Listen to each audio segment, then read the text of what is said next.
Hey, how's it going everyone? So before we start, I would like to thank you all for, of course, getting this channel to 200 plus subs. So at the time of this recording, I think we're officially at 203, like specifically, but seriously, I really want to thank you all for the constant support that you've shown to my channel.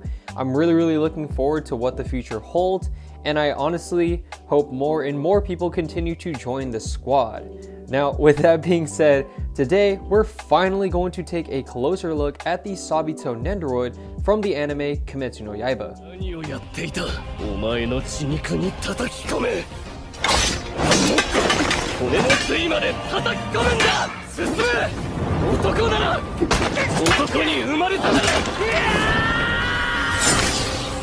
Alright, so here is a 360 look at Sabito's box.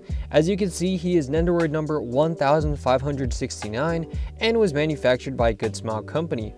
All around the box, you can see the various poses that you can have him in, and of course the accessories that he comes with. In my opinion, while I like the design on the sides of the box, I'm just a little confused as to why they chose to color it orange instead of the actual color of his kimono, which is that green and yellow pattern. But with all that being said, let's open up the box and see what's inside.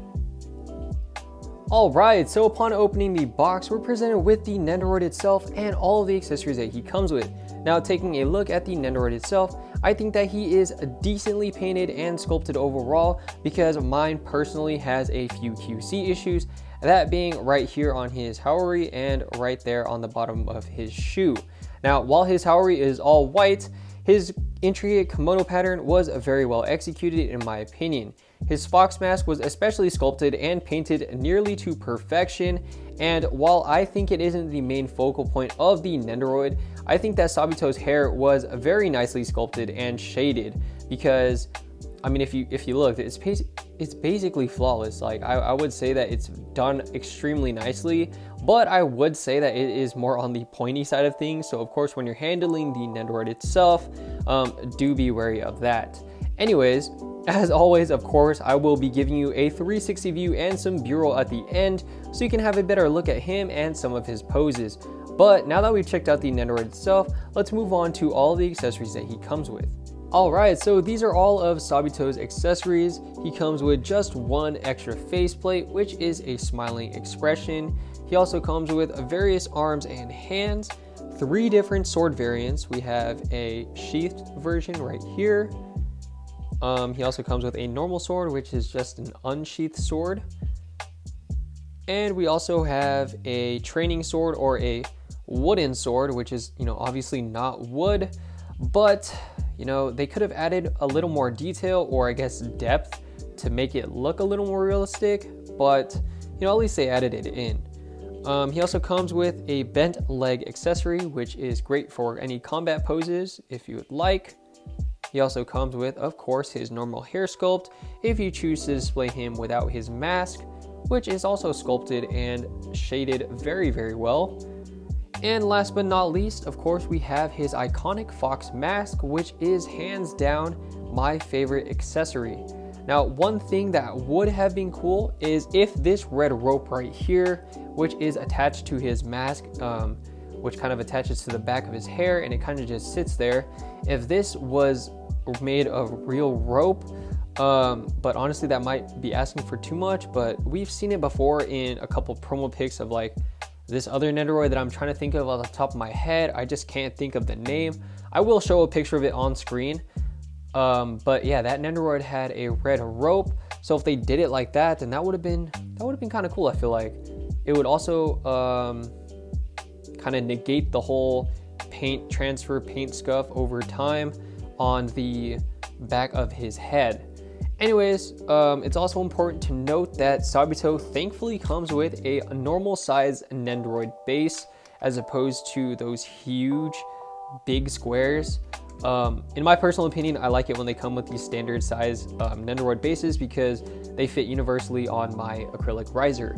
But yeah, with all that being said, let's wrap this video up to my final thoughts. First things first, I would like to say that this conclusion is going to get pretty hefty, so buckle up. Okay, so I think he is decently priced only if you get him from Good Smile Japan or Good Smile US. And you're probably asking yourself, why did I single it to just those 2 stores? And well, some of you may not know this, but Sabito's Nendoroid is actually considered to be a quote-unquote limited release, which means he wasn't as widely sold, and that he was also insanely overpriced elsewhere. Okay, so at Good Smile's Japan store, he retailed for 5,500 yen, and at Good Smile US, he retailed for 52.99. Whereas at Ukiyo-Kumo, he's 68.39, at Connex Toys, he's 71.99, and at Big Bad Toy Store, he is a staggering 79.99. And yes, I am fully aware that figures usually cost more in the US in comparison to Japan since they're import items, but the point is, he is damn expensive if you get him anywhere that wasn't Good Smile Company themselves. All things considered, I honestly think he's only worth getting for those who really liked Sabito's character, because while he can be paired with Giyu or with the rest of the Kimetsu no Yaiba Nendoroids, I wouldn't consider Sabito to be a, main character. Now, Sabito is arguably one of my personal top 3 characters from the entire Kimetsu no Yaiba show and manga, but believe me, if I didn't like him in the first place, or even if I just liked him a little bit, I would have passed on him, even though I'm a huge figure series completionist. Hence why I unfortunately had to pass on Makomo's Nendoroid. Okay, so where am I even getting with this? If you didn't get him from Good Smile Company themselves, you'd essentially be paying an extra $20 on top of whatever taxes and shipping may be, which I personally wouldn't do, so take that as you will. Overall, after giving it a lot of thought, I would have to say that I am decently satisfied, borderline slightly disappointed. While he comes with everything that I thought he would, I can't help but think his Nendoroid was somewhat lacking, mainly in the variety of his posability. Also, I don't know if it's just me or if I'm being way too much of a stickler, but I think his fox mask looks slightly disproportionate to his body. Despite it being my favorite accessory of his entire Nendoroid, I really can't help but think it's just a little too big. On top of all that, I really just wish that he was a normal release so that his pricing wouldn't be all over the place.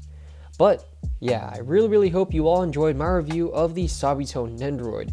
Feel free to, of course, like, comment, and subscribe to the channel if you haven't already, and also feel free to follow or check out my Instagram as well. It is under the same exact name, Athletic Weeb. Alright, so as many of you may know, or some of you may not know, spring semester has just started up, and I'm pretty maxed out on units, so it's safe to say that I'm going to be pretty busy with college, which means that I unfortunately will not be uploading as often, but of course I will be trying my best.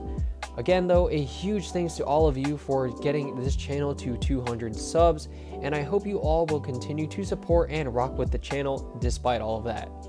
Alright, so with all that being said, it is your boy Athletic Weeb, and I'm out. Peace.